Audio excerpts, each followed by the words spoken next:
Se prepare aí na cadeira, se segura aí, porque o vídeo de hoje está imperdível, cheio de notícias bombásticas aí para você. Bom, a gente começa com uma notícia do Lula, pessoal, encurralado, sem saída ao apoiar o ditador Nicolás Maduro. Cada vez fica pior pro lado do Lula, ele já não tem como justificar, né, essa parceria que ele tem com Nicolás Maduro. Isso aí está rendendo muita conversa nos bastidores, pessoal, inclusive ameaçando o próprio governo Lula.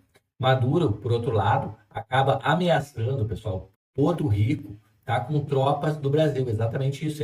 Ele ameaça invadir Porto Rico para libertar Porto Rico dos Estados Unidos, utilizando tropas brasileiras. Isso pega muito mal na comunidade internacional, tá? E a gente tem aqui, por outro lado, um blogueiro da Rede Globo, né, acabando com Lula e falando do governo corrupto do Lula, tá? Exatamente isso. Acho que acabou o amor, acabou o dinheiro, porque um blogueiro da Globo fala tudo isso.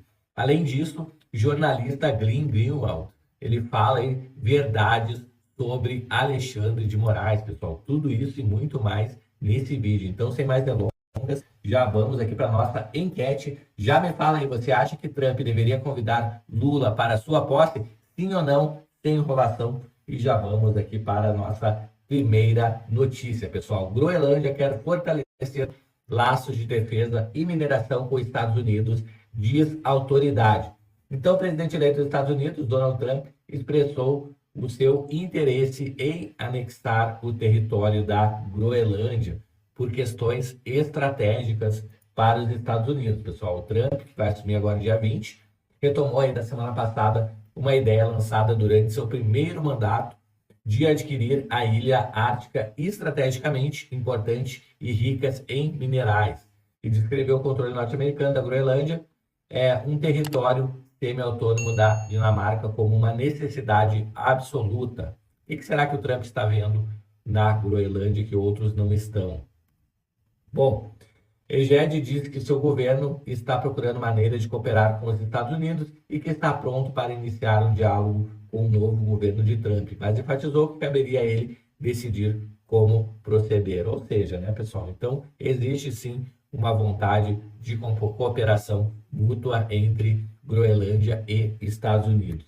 Questionado em uma entrevista coletiva em Nuuk, nesta segunda-feira, sobre a expansão das capacidades militares dos Estados Unidos na vasta ilha do Ártico, Egede disse: a independência da Groenlândia é assunto da Groenlândia, também em relação ao uso de suas terras, portanto, também a Groenlândia que decidirá a que acordo devemos chegar, tá? Egede convocou os líderes dos partidos políticos da Groenlândia para uma reunião em Nuuk, a capital, para discutir uma abordagem coletiva para os interesses dos Estados Unidos. Então, tá aí, pessoal, Estados Unidos formando alianças e tentando crescer e expandir cada vez mais seus domínios, tá? Então vamos ver aqui um vídeo. A embaixadora do Brasil em Washington vai representar o presidente Lula na posse do presidente eleito Donald Trump nos Estados Unidos no próximo dia 20. A apuração é da Edilene Lopes.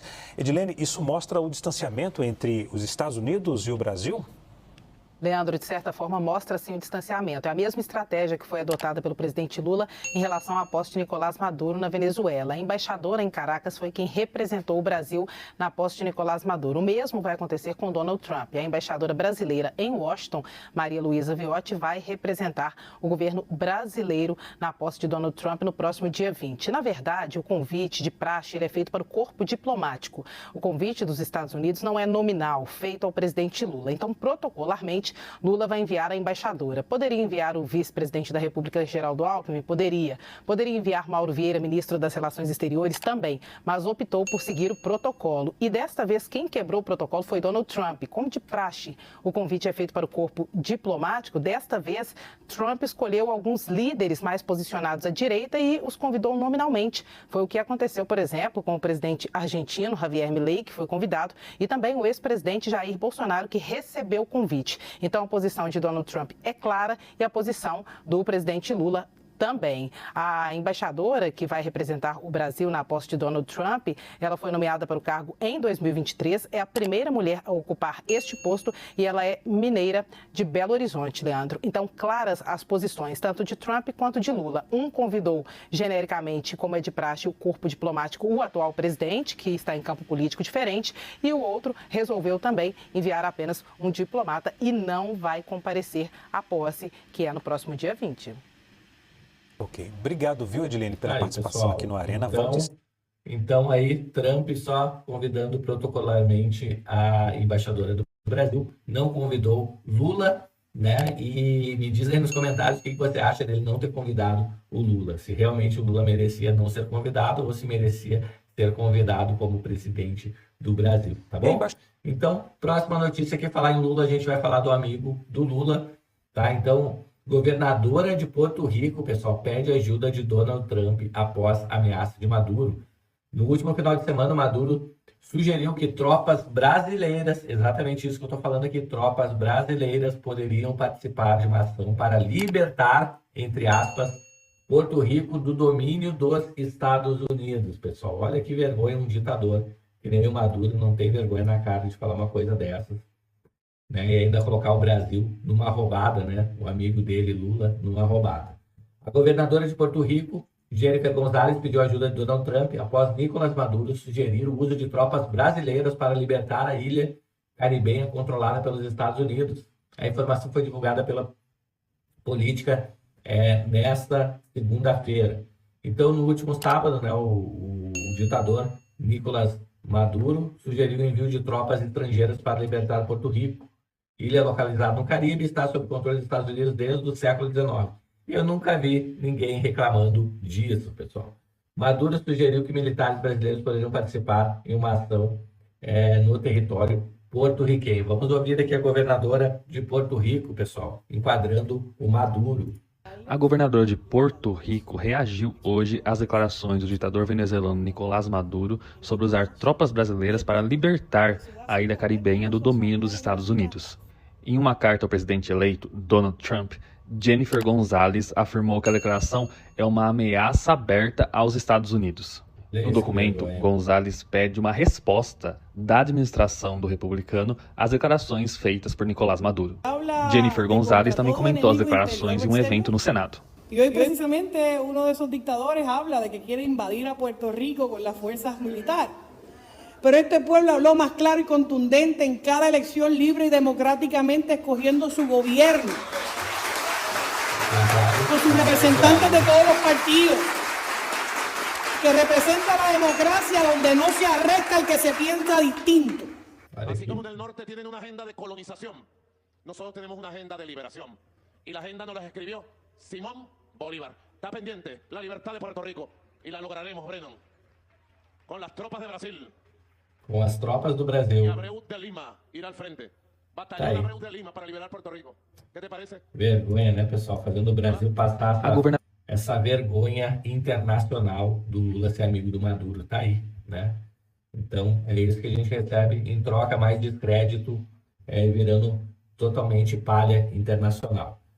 Nota do Brasil sobre Venezuela mostra impotência e cinismo. É ridículo. No comunicado do Itamaraty sobre a situação na Venezuela, havia ambos, uma proeza. Dessa química nasce o ridículo, tá? Então, o jornal falando aqui, pessoal. A posição do governo Lula em relação à ditadura de Nicolás Maduro oscila entre a impotência e o cinismo. Na nota do Itamaraty divulgada ontem, os dois se misturam, uma proeza. No comunicado escrito, na esteira da posse farsesca de farsa do ditador Maduro, né, que contou com a presença da embaixadora brasileira e foi carimbada pela detenção da líder oposicionista que protestava nas ruas de Caracas. Disse o governo brasileiro, né, que deplora os recentes episódios de prisões, de ameaças e de perseguições a opositores políticos. Tá? Antes, porém, afirma-se reconhecer gestos de distensão do governo Maduro, como a liberação de 1.500 detidos nos últimos meses e reabertura do escritório do Alto Comissário de Direitos Humanos em Caracas. Por fim, o Brasil exorta ainda as forças políticas venezuelanas ao diálogo e também à busca do entendimento mútuo com base no respeito aos direitos humanos, com vista de dirimir controvérsias internas. Olha que baboseira, pessoal. Tá falando para um ditador, né? De um lado, então, tem esse ditador, né? Mas que está no poder há 12 anos, né? Que não apareceu ontem, depois de suceder o déspota original do bolivarianismo, o Chávez, né? Ambos contaram com a cumplicidade de Lula, do PT e do resto da esquerda autoritária latino-americana para manter-se no poder. Tá aí, pessoal. Grande parte do Maduro está no poder, se deve, né, à complacência do Brasil. Eu queria saber se fosse o Bolsonaro, se o Maduro ia estar lá ainda bancando de galo lá na Venezuela, né? Então vamos ver aqui um blogueirinho, pessoal, da Globo falando verdades sobre o Lula. Ter cuidado para não esquecer o passado. Tá? A corrupção que foi feita no passado pelo PT distorceu a democracia completamente. Completamente. O Petrolão foi uma vergonha. O uso da máquina pública para corrupção distorce a democracia. Sim. Então, sem dúvida. Então a esquerda não usa a tecnologia porque bobeou, porque ficou... Você acha que usaria, que faria exatamente igual, só que com sinal trocado? Não sei se não faria. A extrema direita, a extrema esquerda, a gente também acha que não existe extrema esquerda. O MST era o quê? O Boulos era o quê? Até se voltar para o centro para se eleger. Eram de extrema esquerda. O MST tem acampamentos que dão aula de marxismo, a gente não pode esquecer essas coisas. Isso não é crime, né? Hein? Isso não é crime. Não, mas a ideia do MST é uma esquerda radical, radicalizada, que invade propriedade privada, impede que as pessoas tenham suas propriedades protegidas. Já acabou com pesquisas imensas, como se tivesse direito. Não, o MST não trabalha dentro da democracia.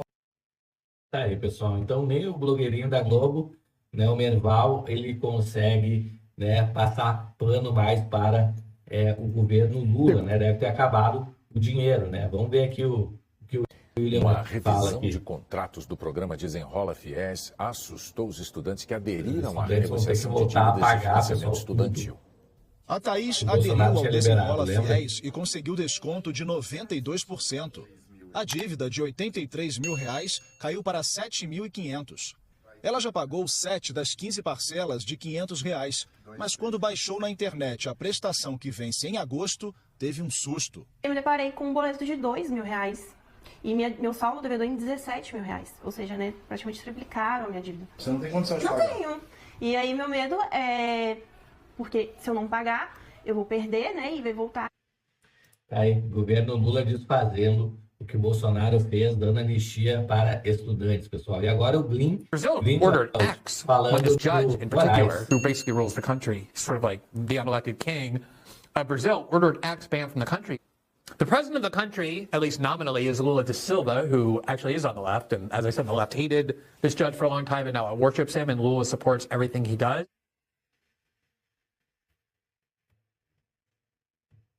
Brazil ordered X when this judge in particular, who basically rules the country, sort of like the unelected king, Brazil ordered X banned from the country. The president of the country, at least nominally, is Lula da Silva, who actually is on the left. And as I said, the left hated this judge for a long time and now it worships him, and Lula supports everything he does. Que antes ele odiava o Alexandre de Moraes e agora ele ama. Tá? Pessoal, chegou até aqui no vídeo, se inscreve no canal, habilita o sininho de notificações e me conta aí nos comentários se você acha que o Lula deveria ou não ir à posse de Trump. Eu vou ficando por aqui, um grande abraço e a gente se vê amanhã e no próximo vídeo. Até mais, tchau, tchau.